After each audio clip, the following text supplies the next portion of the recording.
Hi, I'm Christian. And I'm Angela, and we are married. And bored. Hey, everyone. It's been a while. Yeah. Are you laughing at me? No, I'm just laughing because I didn't say anything after you said, hey, everyone, because I thought you were going to do a complete sentence. Isn't that a complete sentence? What? Yeah. Maybe not. It's a complete sentence. On this episode of Grammar... Okay. Well, regardless, we are here. Mm-hmm. We are back. Back. How long has it been, Christian? I think it's been,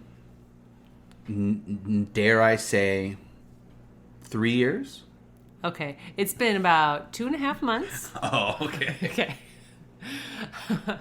I think, as you so accurately put it the other day when we were talking, you said, we did a podcast in June. You swore for the first time. That's right. And then we stopped podcasting. So it was 2 months of recovery from the F-bomb that Angela dropped in our previous episode. Go check it out. If you like the game The Initiative, yeah, she swears. She swears it's a good game. It's in the spoiler part. I feel a little self-conscious about it, everyone. So, but it is there, and then we just stopped podcasting. No. It was because, what have we been doing, Well, Christian? because of the swear word, we've been dodging various lawsuits and inquiries. My goodness. So it's been a rough road. No, it's summer here. Obviously, it was summer this summer. Okay, cool. Well, this is going well. Yep. And our kids have been home a lot more, like all summer. Like they don't go to school in the summer. This right? is still going well. I think you're offering a very good explanation. It was hard to get behind the mic during the summer. Mm-hmm. So that's part of it. And it's so dang hot here. And the room that we podcast in is very warm. It is 1,000,000 degrees. So that's one excuse. You can take it to the bank if you want.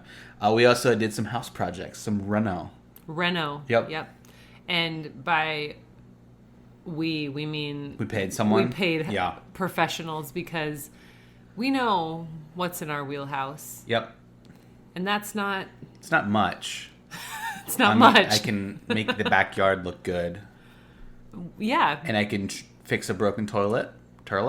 Well, we have just recently acquired that skill. So our house was in shambles. It was in shambles. We got new floors, everybody. So they are, as you can see from the show. Can they see? They are awesome. So yeah, we're back.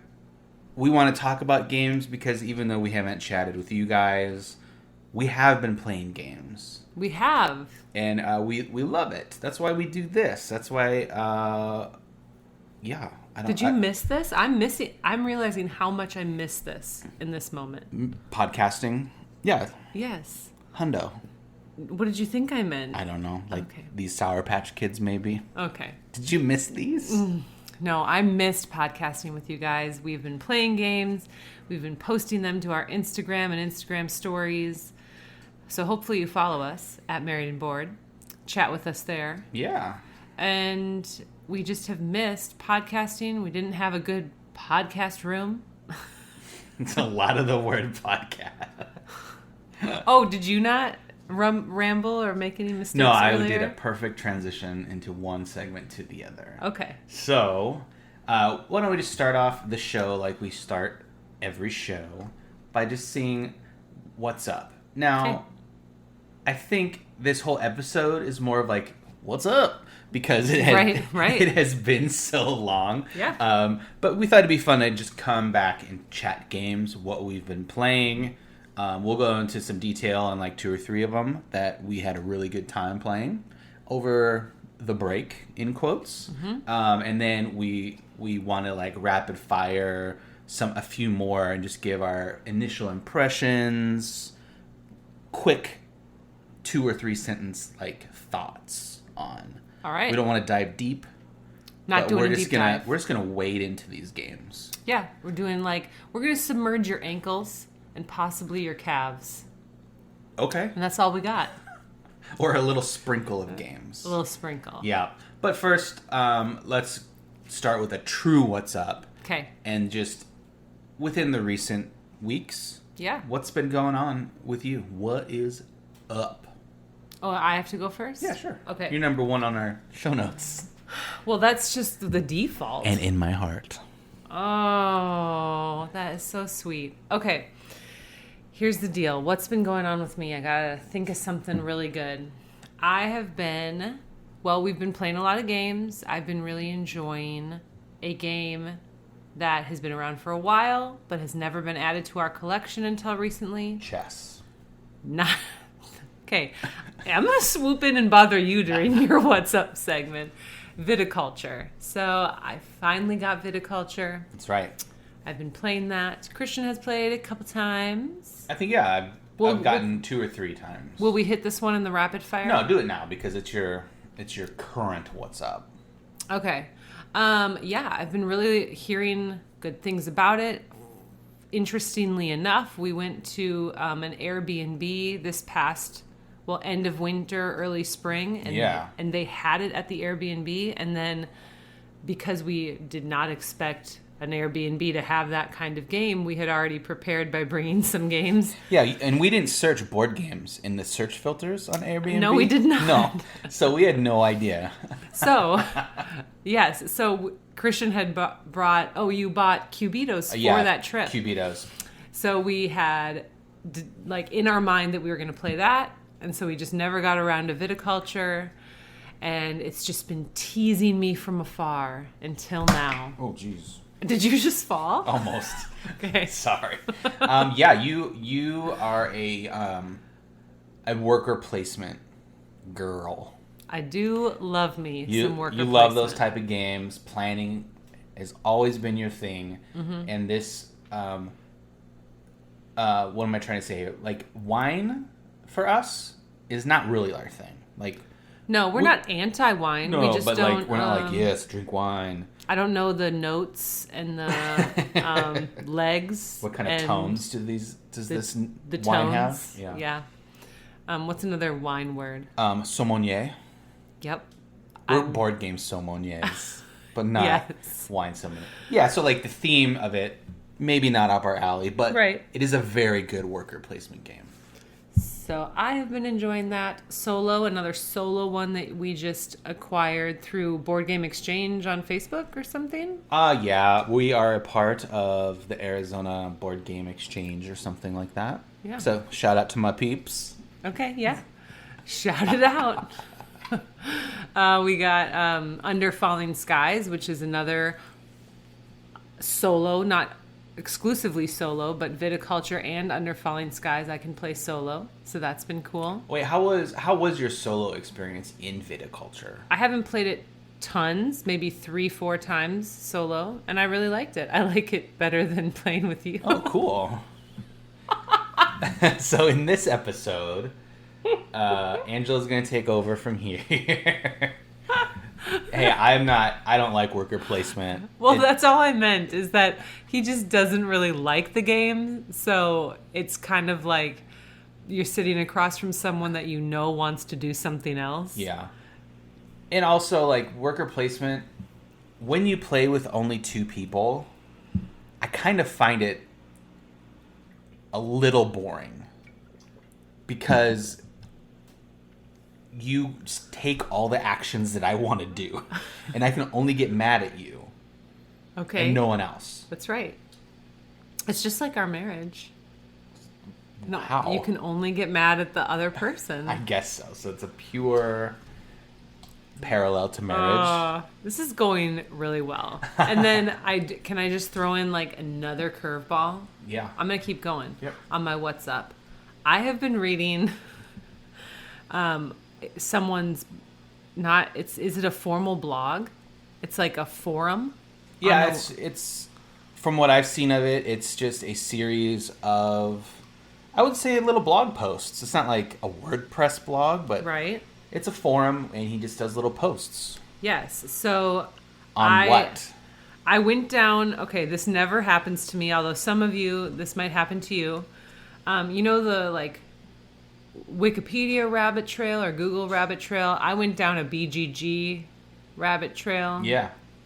A week or so ago, and I ended up finding this guy's website. His name is Lloyd Brown, and he runs, I think, a collection of game stores in the Jacksonville, Florida area. Yeah. And so I have been on his website, rpg.net, reading... We don't know if it's his website, but he posts there a lot. Yes. So I've been reading, like, all... Well, maybe not all, but he has like 119, 120 something. I think that's all the posts you can ever do. It's the capacity of the website? Yes.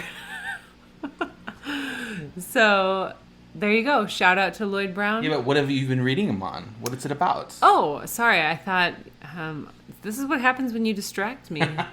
It's about owning game stores. Yeah, the business of board games. Yes. So he talks about very specific things, like what kind of POS systems he likes for his store. You got to be careful with that one. Yeah. Well, okay. I'm not.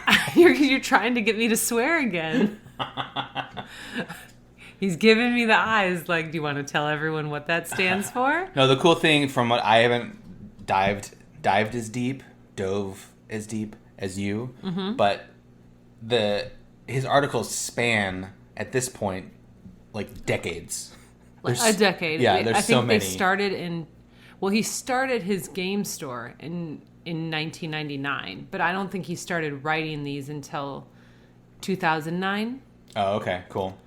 But yeah, it's just cool to see the change in the articles because how much the industry has changed. Yes. So that's really neat. And even as of recently with COVID and labor shortages out there, it's super interesting. Mm-hmm. Why have you been reading those?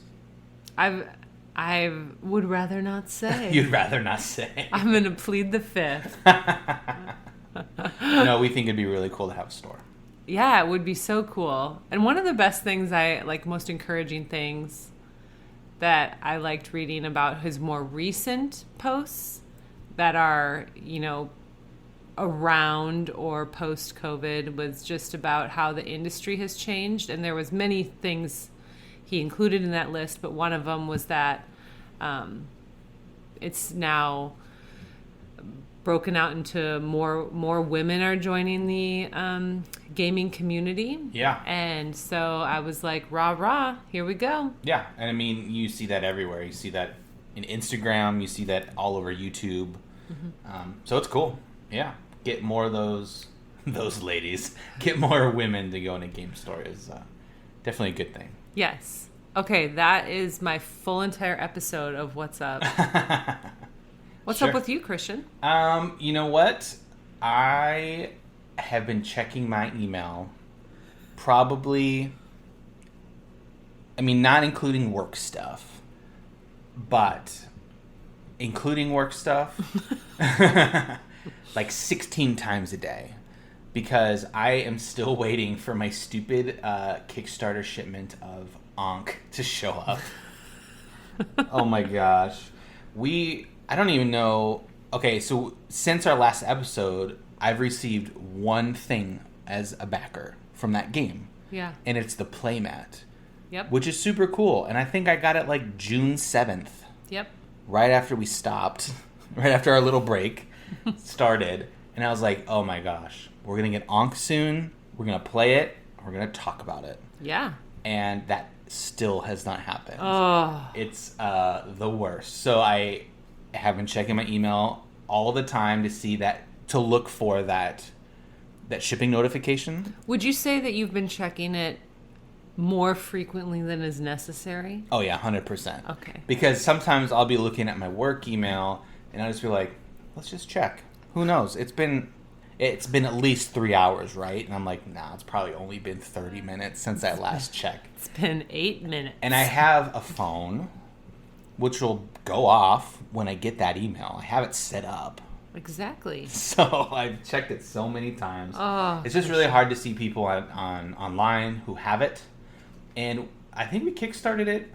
We've talked about that game many times in the process of getting it, but last February, like February 2020, and it's still not fulfilled totally.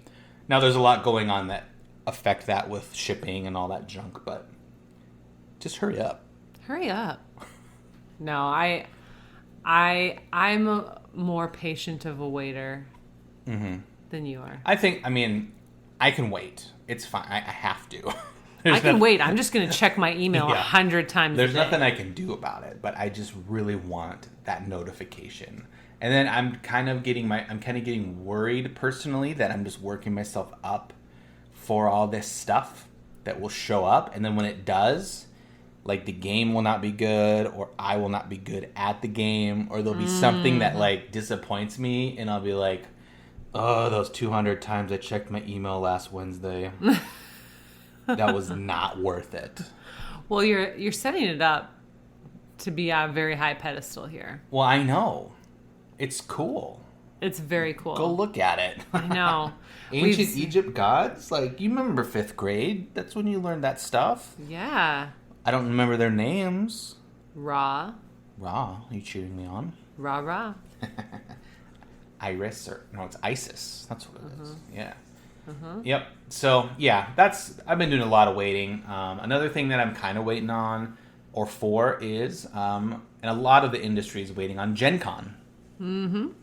So that's pretty cool. That's coming up in a couple weeks, I believe. Oh, yeah. I mean, we're already heading into the second week here of September. First full week.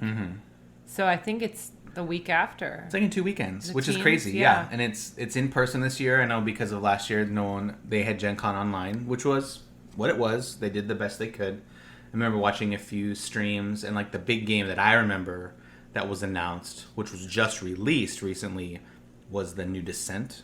Legends of whatever. It's a huge box. The ginormous box. Yeah. So I have a pop quiz question for you. Oh, no. What? I'm worried. Is there anything that you are looking forward to for Gen Con? Like, is there a game that you would be like, yes, that would be fun to play? I know that's hard for you because you're not, like, in on what's coming as deep as I am. Right. But maybe, like, an expansion to a game we have or something along those lines. Let's see. I mean, like we mentioned, a good worker placement game. Or we've mentioned it before, I think, our Outer Rim expansion, the Mandalorian expansion for Outer Rim, Star Wars Outer Rim would be... Oh, yeah, that would be super cool. That would be bomb. Yeah, I would get down with that. What would be your ideal, like, theme for a worker placement game? Like, I think it would be fun. I really like Abomination. Okay. So I like that spooky part, but I also like a good old fashioned like bakery, or like old timey bakery, or just like some sort of like food service. Okay. Or, yeah, you know, just make food. I've just got a lot of different. You've got wine, your wine game, and then what goes with wine? Chocolate.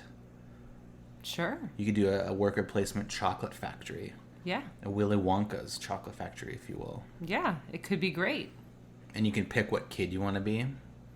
Okay, I would like a Willy Wonka. Like Veruca. Yeah. Veruca. Wasn't she the, She wanted the golden goose. Yeah. Mm-hmm. Yep. And so do I. We all do, really. What about you? Pop quiz right back at you. Oh, man. Just give me anything with Star Wars. Okay. I'm going to be a broken record again on this podcast, but whatevs. Just give it to me. And I guess specifically, I would love like a card game. Like an easy-ish card game would be fun. Mm-hmm. A la Marvel Champions, something like that. Or even simpler. Or just do something new with it. I don't know what I'm looking for. Well, like The Crew was so fun. The Crew. Because it combined like old-fashioned trick-taking games, like spades, hearts, bridge, but then it like gave you missions and put it in a cool theme. So something like that. Yeah, that would be really cool. And I've been really into, like, we'll talk about it again, like these political games, where it's like kings and kingdoms. I wonder if there's something you could do with Star Wars there. I don't know. Yeah. Like the Senate was a big deal in the prequels and stuff. For sure. Make sure that the Emperor doesn't become the Emperor. I don't know. Ooh. That's my thoughts. Could be good. Yeah. Okay. Well, when we come back, we are going to do our main segment about fulfilling one of our game goals, I think, for a number of years now. We talked about it going into 2020. We talked about it going into this year, 2021. Yeah. And what was that goal? Root group. If you didn't hear that, that's root group and just having a consistent gaming group. Yeah, and we started one, and we're going to talk about it soon. All right, guys, let's just jump right into it. So for months and months and months, many months, turning into years. Yeah, we've wanted like to do a consistent game group. Selfishly, to play all these games that we've talked about on our show with more than 2 people. Yeah, like I wonder what this would be like with more than just you. Yeah. Oh, yeah. Just like viticulture. Which we both thought that because like absolutely, you play a game and you're like, yeah, this is really good, but I wonder what it would be like with more, because 2 players, a lot of games are great at 2. Like, I'm just gonna say it again because we talked about it a lot. Marvel Champions, you can play up to 4, but I think where it is awesome is at 1 or 2. Yep. Anything more than that, it just becomes this slog fest. It's so slow, and you have to kill the villains for 115 damage. It gets kind of crazy. Yeah. Can you define slog? Slog. So like it's a log. Okay. And a slug. Okay. So it's like a slow log. Got it. Slog. All right. Good. Have you ever gone slogging through the forest? So anyways, we started this group. It has been consistent-ish, semi-consistent, and we've had a really good time. And we've played 3 games many times with these guys and girls. We've played Root, we've played Oath, and we've played a newer one. Well, Oath is very new, but Red Rising from Stonemaier Games. Yep. So why don't we just jump into probably our favorite of the 3 that we play. Oh, okay. And that is Root. Yeah. So when we first talked about Root on the show, we obviously reviewed it or chatted about it, whatever, from a 2-player perspective. Yeah. And you remember the highlights of what we talked about? Like, it's good, but it would be better with more. There's so much to learn because you kind of have to learn this many different games for however many creatures there are, because everyone plays differently. Yeah, it's so asymmetric. It's crazy. Gets points differently. And so we are always just wondering what it would feel like with more creatures on the board, because it is area control a little bit. Yeah, because like when we play with each other, I only have to worry about you, and you only have to worry about me. I think one time we added in a mechanical kitten. Yeah, that's true. Meow. You can add that as a part of the 2-player experience, or even this 1-player experience. It's just not the same. I think the problem that we ran into is that it's so mechanical. If that makes sense. It hurts your brain after a while. But yeah, we played it. So we went from 2, not to 3. We went to the max. We went to 6. We went to 6, which is at times chaotic because there are people everywhere. Yeah, it's bananas. Board. Who did you play on that one? I think I played all 3 times. I played the lizards. The lizards. Okay. Yep. Yeah, and we invited some guys from work, some longtime friends over, and a couple of them had played before and requested being the cats, which I was very thankful for because I hate the cats. And then another one kind of jumped around between factions and has played not the birds, but the purple birds, Corvid. Corvid Conspiracy. And then they've also played Woodland Alliance, so he's jumped around a little bit. And what did you play? I since the day I bought it, wanted to play the Otters. That just seemed like a weird, like a non-combat focused team to play. And I was just curious on how it worked. And I still don't know how it worked. No, come on. No, that's not true. Come on now. So the first time we played with our big group, there was a lot of teaching involved. Yep. And so like Angela knows it pretty well. I know it pretty well. And then we had the couple guys who had played before. So we were able to like catch people up quickly-ish. Yeah. Yeah, it's interesting. I think we were making sure, I'll speak for myself. I was making sure that everyone at the table knew not only what their faction did and how their faction scores points, but also kind of what everyone else is trying to do. And I don't think I made a conscious decision to like, oh, I'm going to go easy on people. But it's like you want everyone to have a good experience. Especially the first time. Yeah. Because if you introduce... One thing I just really dislike is when you introduce a game and the first time you play it, the person teaching it doesn't teach it well and makes the rules muddy, or the game itself is just not fun. Like, somebody picked that game for a reason because it's fun to them, and you want that experience to transfer to the other people. Yeah. And so that's what we were hoping. Yeah. Because I really like this game and I wanted to play it more than once, which we did. Mm-hmm. And I think if we wanted to play it again, the guys would be like, yeah, let's do it. Mm-hmm. They would have a great time. So that first game, you experienced, probably because everyone was trying to learn their own faction, but you experienced no one buying your stuff. Yeah, as the Otters, you're a market or a merchant, and if no one buys your stuff, like, you can't really do anything. And to be honest, like, I've gone to game nights before where, like, all I did was teach, and I didn't even play. Like, I just wanted to have fun and have other people experience this game. Mm-hmm. Not necessarily root, but I think I did that with, like, Fury of Dracula once. Mm-hmm. And I just kind of roamed the table like Dracula would. Yeah. Kind of like, do the Dracula voice. Yep. So like, I was bummed, but I also didn't care as much because I was helping everyone else. I was helping the bluebirds make sure they follow the rules, and I was helping the moles make sure they dig tunnels, and trying to make sure that each player playing understood what they needed to do to win. And because of that, I did not win. Mm-hmm. However, the second time, I won. Yeah, I'm a little bitter about the second time we played through this game.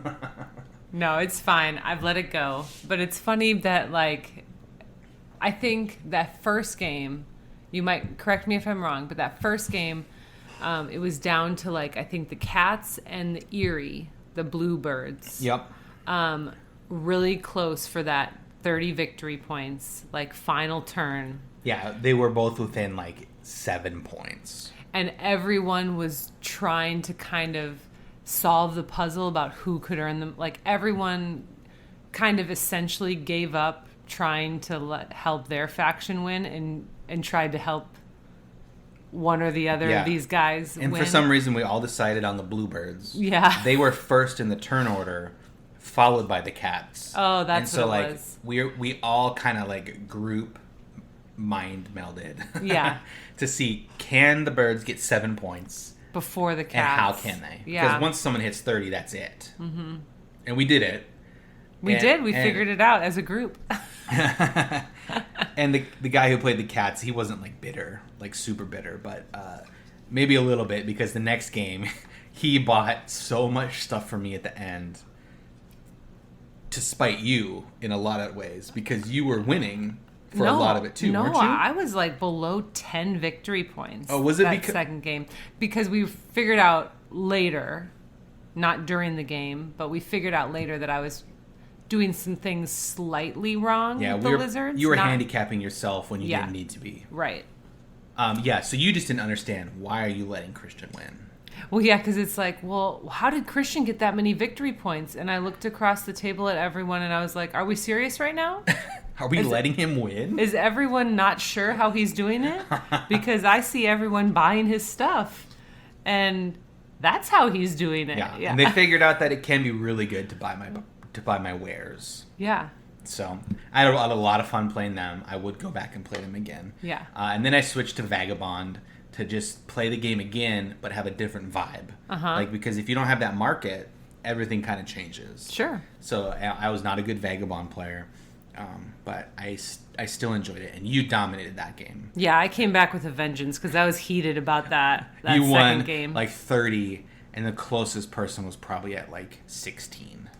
Yeah. So that's why we haven't played it in a while, because we all lost so poorly. So I dissolved the gaming group. But yeah, a couple more things on Root. It's very fun with more than 2 people. Yeah. Everyone is like talking strategy afterwards, and I work with a few of the guys, and we talk about it the next day. And there's a new Kickstarter coming. Speaking of Kickstarter, again, they are set to fulfill hopefully at the beginning of next year. So like 2022, we should get last year's Kickstarter for them, which is 2 new factions. Yep. A great thing that I'm super excited about is called Hirelings.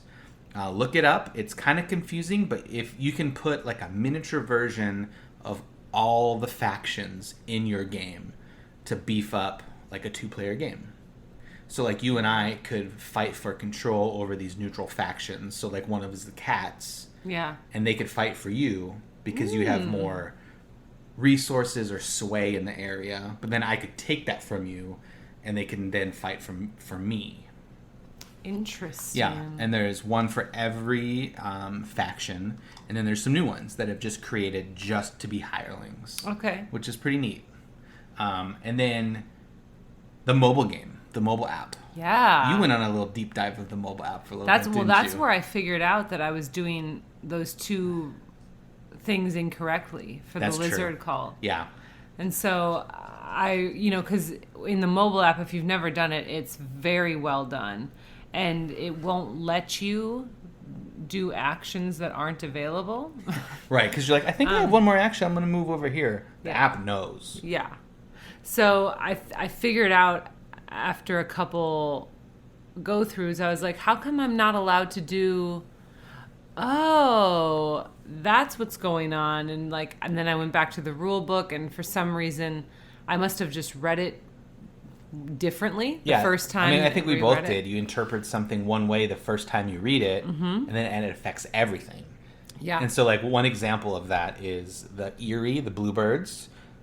We didn't know that you could leave a decree space blank. No, that was not clear. That was mind-blowing. That was for us. Mind-blowing. Like, we were just like, no, that's not right. And then we looked it up that night, and I was like, and then my friend Nick was like, hey, look at, the app does it. And we're like, okay, thank you, app. Yeah, but to be fair, the directions don't say that. Like, I'm not saying that the rule is wrong. I'm just saying they don't come right out and say... I think it says place 1 or 2. Yeah. And then we're like, if you can't fulfill the decree because nothing's there, that means you probably have to put 2. I think that was our logic. Yeah, I just would have appreciated, like, it is okay to leave a decree blank. Remember. Yeah, like, come on. But if you go and listen to our Root episode from over a year ago, you'll hear me complain about this rule book and how I don't like it. So, well, classic leader games. There we go. But yeah, the mobile app is great. I want more mobile apps like the Root app. Oh, it's so because, nice. Because, like, as I'm talking about it right now, I want to play it. Yeah. Like, I want to play it tonight before I go to sleep. That's actually really bad practice to look at your phone before sleep. Well, I have the blue light filter, so it's okay. fine. Yeah. That's fine. But yeah, so if you know of any apps that do it as well as I think the Root app does, let me know, because I am down to clown with some apps. All right. For sure. Down to clown. Any last words on Oath? Well, I'm not Oath. Sorry, that's Root. where we're going next. Root. Way more fun as a 5 or 6 player game. In fact, I don't know that I feel the need to ever bring it off the shelf for 2 people again. I would agree until the hirelings show up. Okay, yeah, to learn something new. Yeah, because the hirelings, I've watched a few people play it. The leader games did a bunch of streams during their Kickstarter, and it changes the game. It's crazy. No, that's fair. Yeah, I just mean right now, you and me are not going to play that game. No, unless we need to do a quick refresh on the rules, or if we have people over. Yeah. So let's transition from one leader game to another leader game, and I already spoiled it. It's their big box new game from this year, Oath. Oath.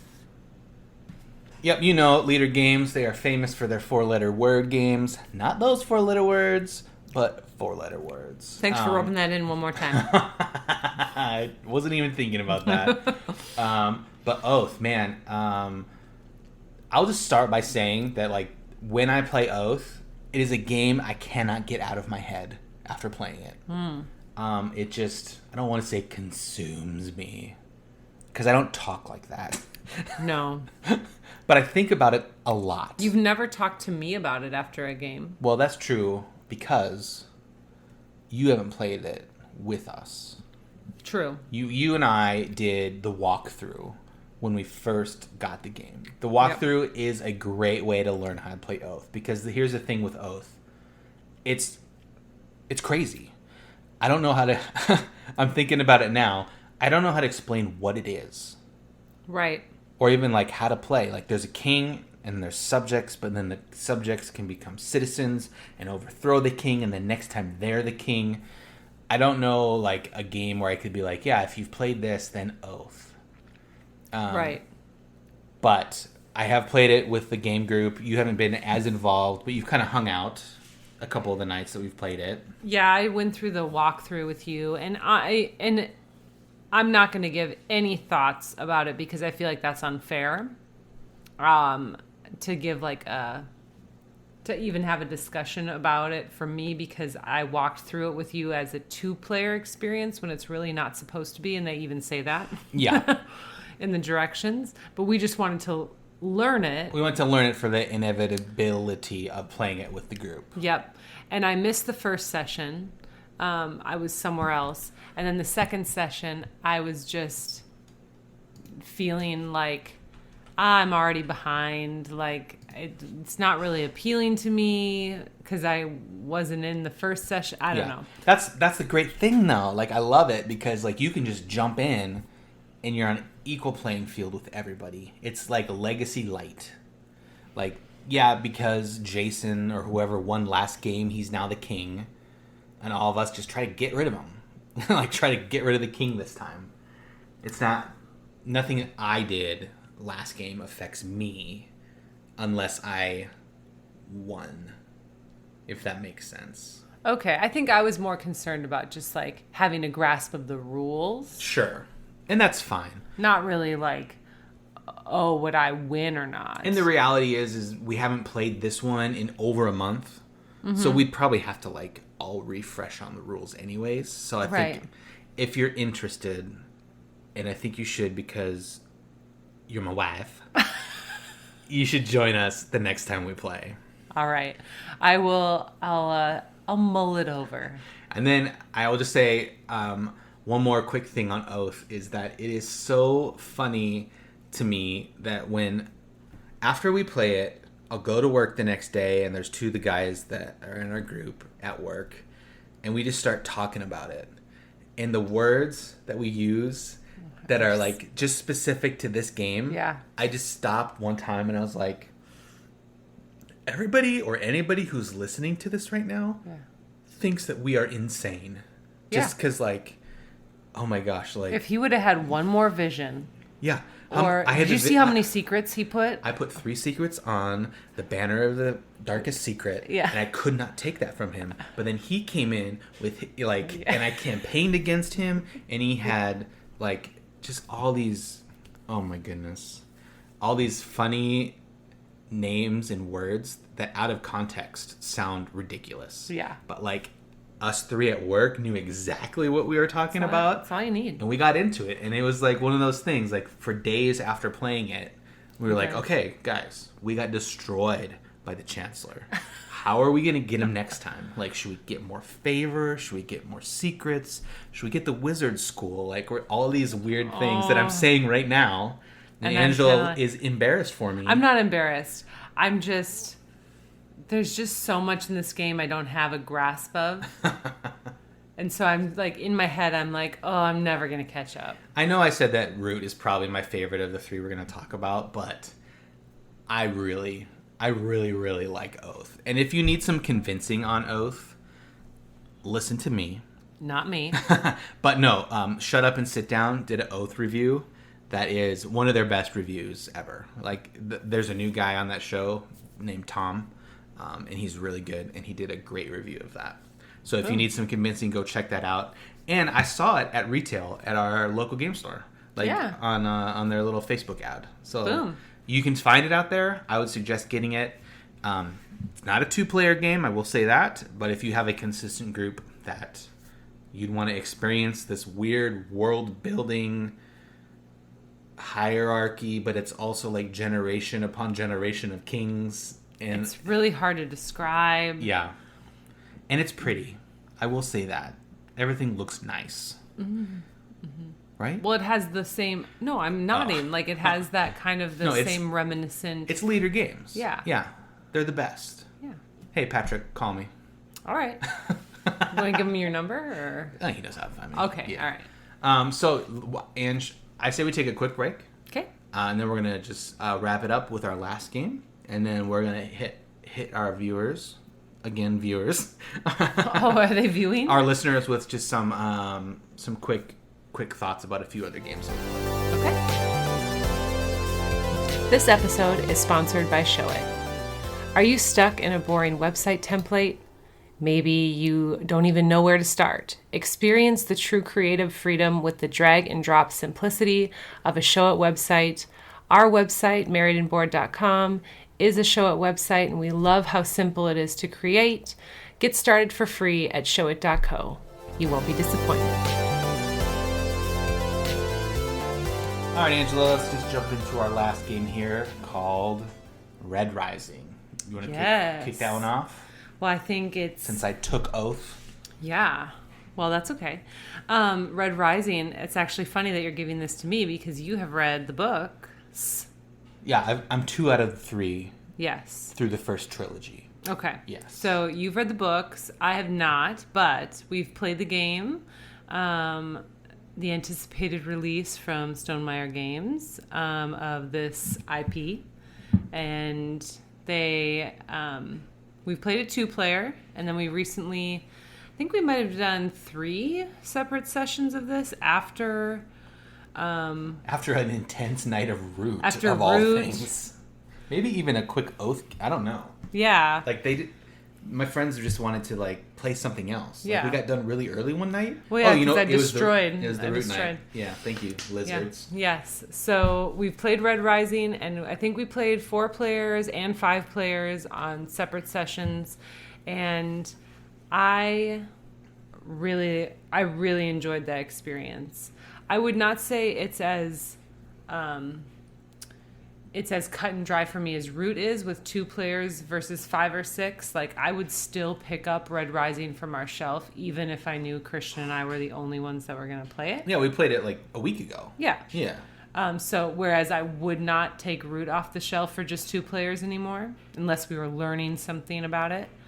But for Red Rising, I would play it at all player counts.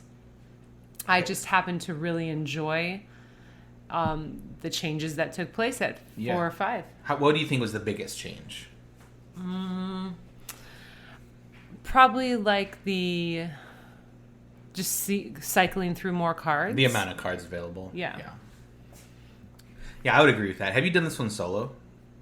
Oh, I have not. No. What are you doing? I don't know. I'm playing other solo games. No, that'd be interesting to know.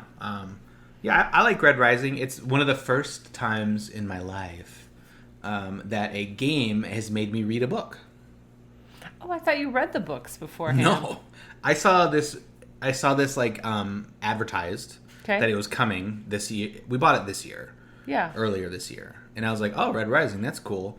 And then there's a whole article about how Jamie wanted to make a game based in that world. Like, he's been trying for years to find out what clicks. Yeah. And I was like, all right, I'm in. Like, I like rating, I like sci-fi. So I bought the game knowing nothing about the books. Oh, no, okay, I think I knew that. But we didn't play it. Like, we didn't receive it at our doorstep till after you had read the first book. Probably. Yeah. Yeah, but I'm just saying, like, the game made me buy it. I see, okay. Yeah. Confusion over. Yep. So that's kind of cool. I mean, movies do that to a lot of people, and I've just never had a game do that. So that was neat, and it's cool to see the characters. And I know there's characters that I haven't met yet that show up there. Yeah. And the thing is with Red Rising, it's like, I don't know if I have it figured out yet, because you're dealt cards, and like 99%, you're not going to end up with those cards that you're dealt,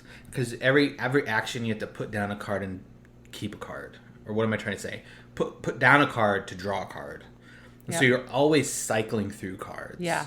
To try to get bonuses. If you've ever played Fantasy Realms, that is a game that is very similar. And actually, I think he took a lot from Fantasy Realms to make Red Rising. Okay. It's like more like castle-y and horses. Okay. Version of that. So it's like if you have a horse and an archer, like if the archer's on a horse, then it's together. Like 14 extra points. Okay. So there's a lot of like point combos in this game. Mm-hmm. And just trying to wrap my head around all that sometimes is hard. Yeah. There's a lot of thinking going on, but not in a like, I don't know, it's just in a different way. It's kind of in a lighter way, more like, not that the mechanics are similar, but a la Wingspan. Like, you can have table conversations and not feel like you're disrupting the thinking energy. Yeah, that's very true. And one thing I want to figure out in this game still is, like, if there's a card that has a good action, I don't know how to get that card back. Like, maybe you just don't. And you just use it for that one action. Because, well, it depends a lot on what the other players do. I know, like, I play my action and I get 2 points, and it'd be like, oh, it'd be great to get that back. Yeah. So then I can then play it again and get 2 more points. But I guess that's the game. Yeah. Right? Like. Yeah.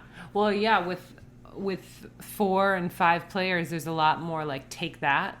There's a lot more. Oh, there's a lot of that. Yeah, there's a lot more of that than we experienced with 2. Yeah.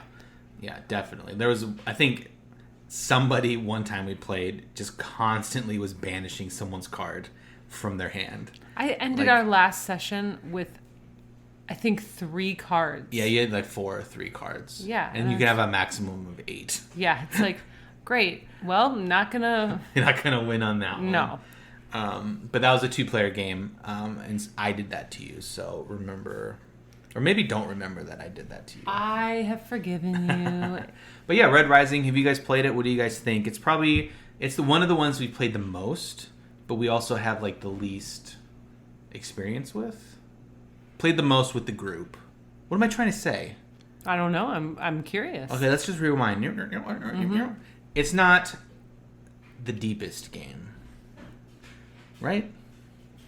I like it. Okay. In terms of strategy, I think it has deep strategy. I have something in my head that I'm trying to say, and it's not coming out. You know what? Red Rising is good. It's good. And also, artwork. Nice. Yeah, the artwork is great, and I got like the deluxe edition, and so like there's a lot of colors in this game, and the gold ones have like foil on them. It looks really nice. Beautiful. I tried to say some last closing words on Red Rising. Is there anything else that you want to say? I'm very curious what you were trying to say. I don't even know if it was anything good. Well, come back to it when it makes no sense at the very end of the podcast. Sure. All right. So those are the 3 that we've probably dove into the most during our little break. But we just play games because that's what we do. We thought it would be fun to just kind of list off a few games and then just give our first initial responses on what we thought of them and like how they are touching our hearts at this time. Okay. I'm gonna just. Do you want to just do both of them, or do you want to like go back and forth ping pong style, or what do you feel would be fun? Let's do a little ping pong. Okay. So I'll go with you, and we'll start with The Crew. The Crew. Okay. Well, we actually picked this one up like over a year ago. Yeah. But I think you played this recently with some friends on a trip. I did. I went on a work retreat and we played The Crew. So that's why it's making our list, because it's recently been... Oh. It's very hard with more people. Okay. And especially if someone doesn't know how to do tricks. Yeah, so that's hard. We played this, it's probably been way over 6 months ago now, but with 3 people. Yeah, the night that you guys got mad at me. Yeah, and it was 3 people. It was me, Christian, and our friend John. And John and I were on the same wavelength, and Christian was not. I still to this day, I'm like, how are you guys on the same wavelength on this turn? And it's cooperative. Yeah, I played a card, together. And both of them just kind of looked at the card, and then slowly both looked up at me, and were like, what? Yeah. And I was like, yeah, that's my turn. Deal with this. Oh man, I mean, don't let me go into like trick taking strategy and. No, that's a whole nother podcast, like a whole nother.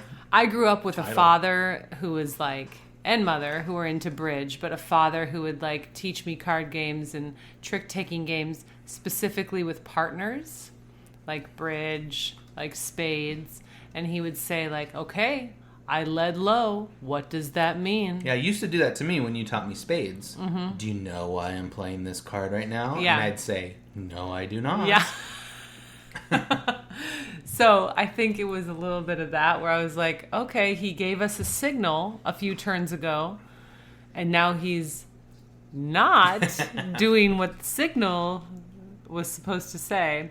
Anyway, so you experienced a lot harder. Yeah, it's much different. And we kind of played it. We didn't play it like super right either. There's some rules I got wrong because the people were impatient. And we also just like, we didn't go through the notebook of like the quests. Okay. We just gave everybody one quest, which is really hard when there's 5 people. Yeah. And then one time someone was like, let's give everybody 2. And I was like, okay. And that's impossible. It really is impossible. But if you're interested in The Crew, there's a new version of it coming out. Yes. Like The Crew Deep Sea or Down Under. Yeah. Which is supposed to be really good. So there's The Crew. Boom. Okay, rapid fire. War of Whispers. War of Whisspers. We played this game only once, to be honest. That's true. And I thought it was awesome. I thought you were going to say something else. Really? Yeah. What do you think I was going to say? Just your facial expression. Oh, okay. For all the viewers out there. They saw my facial expression. Uh-huh. I had a lot of fun playing this game. It's been out for a while, and I just grabbed it on Amazon. I think I had a gift card burning a hole in my pocket. Yes, as they do. Yeah, as they do. Not for very long, but when I get them, I usually try to buy a game. But I had a lot of fun. It's very different. I liked how you're not really doing the fighting in a way. Okay. You're just kind of like rooting for someone to win. Not rooting for a faction to win, and you're influencing everything else so that happens. Yep. What did you think about it? I don't know yet fully. I didn't hate it. I don't know that I love it right now. Or maybe it's just fairer to say that like there's other games I'd rather play. Yeah. And that it's not in the hate category at all. It was just, that was fine. Yep. This one is dying for more people. Yeah. We do need to play it with more people. Yeah, because the action economy gets less and less and less the more people you have. So, like, having that happen, I am really looking forward to that. Yeah. Also, we played it. We had just gone through a series of games where I think maybe I still am. I'm on a losing streak. I haven't won. Well, I think you win Viticulture. Solo? No, like when the last time I played you. Oh, okay. Well, but I mean, there's been like 2-week stretch where I haven't won a single one. So that one was part of it, and that probably colored. Yeah, probably did. Mm-hmm. Yep, that one, looking forward to more, for me. Yes. You know what surprised me in that one, and, don't at me, there's a quick glance in the rule book would have given me this answer. But I just had it in my head that the game was going to score based on area control at the end. Yeah. And what you actually score is how many cities you have control over. Just castles or cities or whatever the big thing is called. And because I was like, oh, I got this in the bag. Because the two top colors I was supporting were like 80% of the map. I was like, I got it. Yeah. But unfortunately, you just had more cities. Yeah. The people you were supporting, and also one of my top 2 was also one of your top 2. Yeah, and that's what I think is so good about this game. Yeah. Is like I realized early that you were helping blue. Mm-hmm. And I was like, well, I'm not going to use my actions to help blue anymore. Right. Because you'll just do it for me. Right. So that was cool. War of Whispers. There you go. Check it out. Hues N Cues, Ange. What about that game? Hues N Cues. We picked it up on a whim, I think, to play with our kids. Yeah. And then we played it with a couple. Yep. Like an adult couple. Yep. Not our kids. So we've played it with our kids as a family of 4, and we've played it with 4 adults. You know what? This one is falling short for me. Okay. I think it's good for about 4 rounds. For 4 rounds, it's fun. I mean, not even that. I'm sorry, like 4 turns. Okay. Like have everybody go once, maybe twice. Yeah. And then you're good. I think I need tons of people playing this game. And by tons, I mean like 10. Well, yeah, it goes to a crazy amount. I think this game would shine for me at a number of players that we just never have around. Yeah. And so that's why it's kind of falling short. Yeah. And for me, whenever I see those cards that you get in that game, yeah, all the colors look the same. Uh-huh. I'm like, oh, there's another red. It's not the same red. I realize that. But it's just red again. I'm like, how many other words for red do I have? Yeah. Because you're supposed to describe a color without using that color. Uh-huh. So like there might be a reddish one, and you'd say fire engine. Uh-huh. And you have to guess what hue of hopefully red that I am trying to describe. Right. So it's, I don't know. I had high hopes for this one. I just thought, oh, it's going to be so fun. I think it depends on the group too. We had a good group. Like, I'm not saying that we didn't have fun playing it. No. We did play it for many, many rounds. Yes. And I think that might have been its downfall. True. Yeah. Okay. What are we on? The King is Dead? King is Dead. This is on a shelf of shame. I want to play this game. I got it for my birthday this year. And we just haven't got around to playing it. Yes, we have. We played it twice. 3 times. You're thinking of King's Dilemma. I am thinking of King's Dilemma. I'm thinking Shelf of Shame. We played this like less than a month ago. Oh, okay. Anyway, King's Dilemma, it's a game, and it's on our shelf, and I haven't played it, so... I would love to play King's Dilemma. Don't get me wrong. I'm all about these political games right now, which might be why I like the ones that I've liked. The King is Dead, 2nd edition. It's a very quick game. It's like area control-ish. Yeah. I don't know. It's kind of like War. It's kind of like War of Whispers because like you're influencing who has the most influence on the map, and then as long as you're aligned with whoever has the most at the end, you get more points. Yes, unless you don't. Unless you want it to be. Unless you want it to be unstable. Yeah. And then everybody loses, and then you except you maybe. And then you want even split. Yeah. It's crazy. It's such a small and quick game, but there's a lot going on. Yeah. Did you like that one? I'm bitter about this one. Because you've lost. I lost it over and over and over. And I'm just like, I'm doing the steps. I'm doing everything right. No, I just couldn't figure out why it ended in a loss. Yeah. It's kind of like sometimes when I would play Cosmic Encounter Duel with you. Yeah. And I would lose at the very end, and it was like, okay, that made no sense. I just lost for no reason. Yeah. And I just wanted It was a less chaotic than Cosmic Encounter Duel, but it just felt like, what am I missing? Like, what are you doing that I'm not understanding? Yeah. Cool. I do like, if you're looking for a quick and yet somewhat intense game, that's a good one. Yeah, it is very quick and nice, easy to set up and all that. Yeah. Mm-hmm. Let's do a couple more here. You want to talk about Lost Ruins? We can, or we could save that. TBD. TBD. We've been playing Lost Ruins of Arnak, and we, let's just say, have things to say. Yeah. So I don't know if that's a spoiler. We got it on our 12-year anniversary. Aw. I called around to find it for you. It's been a great dozen, Christian. A good does. Good does. Yeah. Let's talk about Death Eaters Rising. Yeah, let's end with that one. We got this for our daughter for her birthday. Yes. Well, you got this. I did. Well, she loves Harry Potter and games, so why not? Yeah, why not? It's perfect. Mm-hmm.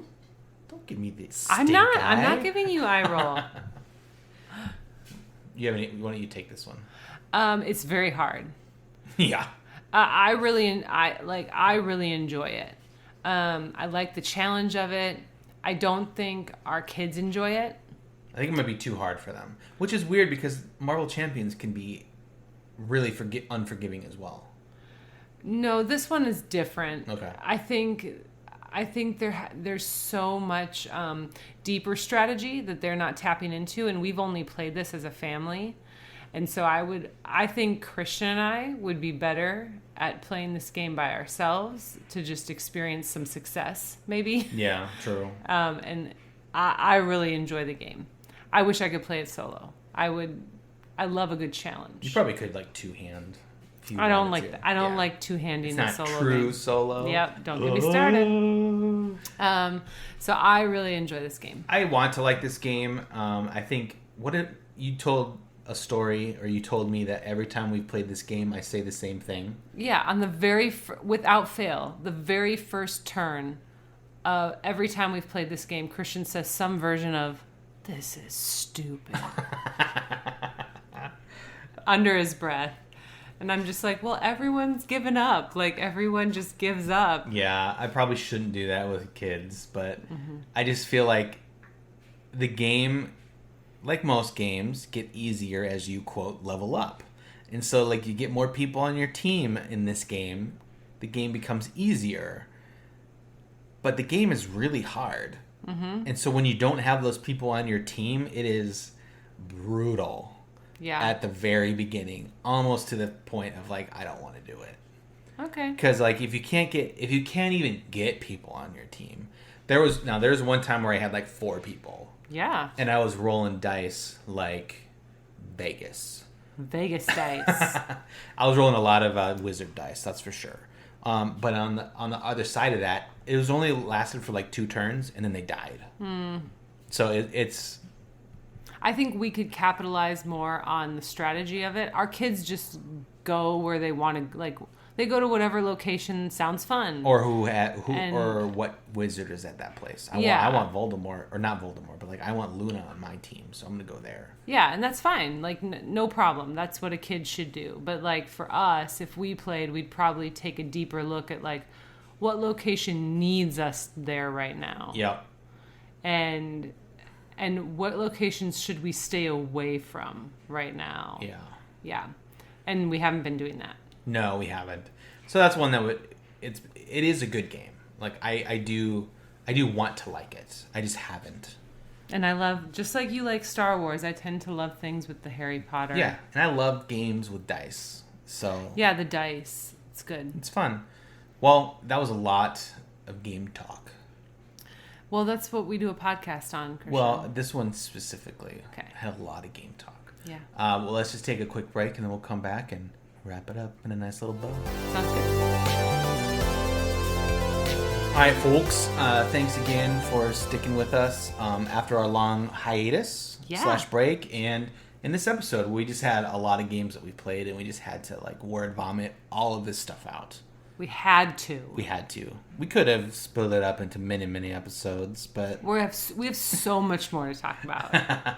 But yeah, we're just going to end like we end every show and just say what is bringing us joy. What are we doing besides playing board games? Yeah. You want to kick it off? Yeah, sure. What is bringing me joy outside of board games? Right now, running in the morning. Here in Arizona, it's still about 80 degrees. At 8 a.m. At 8 a.m. Yeah, it's hot. But, and I'm no running pro. No. I'm just getting in a tight 13 miles. Sure. No. I'm going just for a little bit, half hour or less, just running, and it's been good to be outside. What about you, Christian? That's a great question. I don't know. You have so much joy with board games. That's what it is. I know what it is. What? Those jalapeno Cheetos. I have been eating a lot of those. Lots. That's unfortunate. Yeah. Just bags and bags. No. You have been enjoying them, though. Yeah. I did do something really wild that... in your past? No, well, it was like last week. Okay. I bought a car online. This is the first time I'm hearing about this. I'm just kidding. No, Carvana and they'll deliver it to your house. Like we unexpectedly needed a car. Yeah, that's an unfortunate situation, but... And we did it, and it was just like... Our first reaction was like, that was way too easy. Yeah, I was standing in the doorway, of your office thinking, shouldn't there be, numerous pop-up blockers? Yeah. Does your grandma call you? Enter your grandma's telephone number, and then she'll call you and say, Christian, you shouldn't be buying a car. Yes. And my grandma sounds like a parrot. It does. Yeah. Your grandma is a parrot. Yeah, that is... It was just way too easy. If you're ever in the market for a car... But yeah, it was so easy. I would do it again. Yeah. I don't have the car yet. Well, we don't have the car. We don't have the car. And nor do we have the money to do it again. Well, if money were no object. In 8 years when our car dies again. Yeah. That was just super random that we had to do it. And I was like, do you want to try this? I don't want to go anywhere. No, well, you're an introvert. No. And, I'm an extrovert, but I don't know. You ever heard, that, nature versus nurture, that phrase? Have you heard of that before? Yes. Oh, yeah. I think, growing up, my dad hated going to the car dealership. Uh-huh. And so, and I know for some people, and when you and I bought our first car, you're just let's just go to the car dealership and buy a car. Yeah. And I was like, no, because it sucks. You know what I mean? It was just something that is ingrained into me that it's not fun. Right. And it shouldn't be fun. Right. And we did it twice before this one, and it was fine. Yeah. It was a lot better than what I thought it was going to be. Right. You know what I mean? And so I was just I don't want to do that. That's not fun. But compared, just time-wise... It was 25 minutes. I was like, is that it? Yeah. And yeah, it was just so bizarre. So trippy experience. Yeah. So we'll let you know next time if the car makes it here. Who knows? Who knows what we bought? We'll see. We'll see. No, we know what we bought. I'm not going to tell you because somebody will steal it because it's awesome. Oh, okay. Well, we're not that high rollers. No. Just so everybody knows. Well, yeah. So I think those are the things: Cheetos and cars. Just bringing me joy. Okay. How can people get a hold of us if they want to? There are numerous ways. Let me count them. You can go to our website, marriedandboard.com. Yeah. You can fill out a form. Is that what it is? Contact form. Contact form. Yep. There's hello@marriedandboard is our email. You can go on Instagram @marriedandboard. You can go on Twitter. Yeah, @marriedboard. Okay, say it one more time. @marriedboard. Okay, one more time for the viewers. Just follow us on Twitter. We're doing really good. We're up over 20. Okay, there we go. Which is great. You're in charge of Twitter. Also, thanks, Zach, as always, for following us. Yes. Shout out to the Twitter. No, we can't tell you how much joy we find in just the community. So whether you email us or whether we get a DM in Instagram or a form filled out on our website or your wonderful presence on Twitter. That's right. We just love being part of the board game community, talking games, whatever's new on your table, or if you have something a thought about our podcast episode or whatever. Yeah. Reach out, say hey, we'd love to chat. In the coming weeks, Gen Con is coming, so I'm sure there'll be a lot of news for us to chat about next time we're here. So we'll see you then. Here's to less than 2.5 months till our next one. Fingers crossed. Woo-hoo. Thanks for listening to this episode of the Married and Bored podcast. And guess what? We have a website where you can listen to podcast episodes and so much more. Find us at marriedandbored.com, or you can email us at hello@marriedandbored.com, or follow us on Instagram at marriedandbored. Music in this episode is by Joseph McDade. See you next time.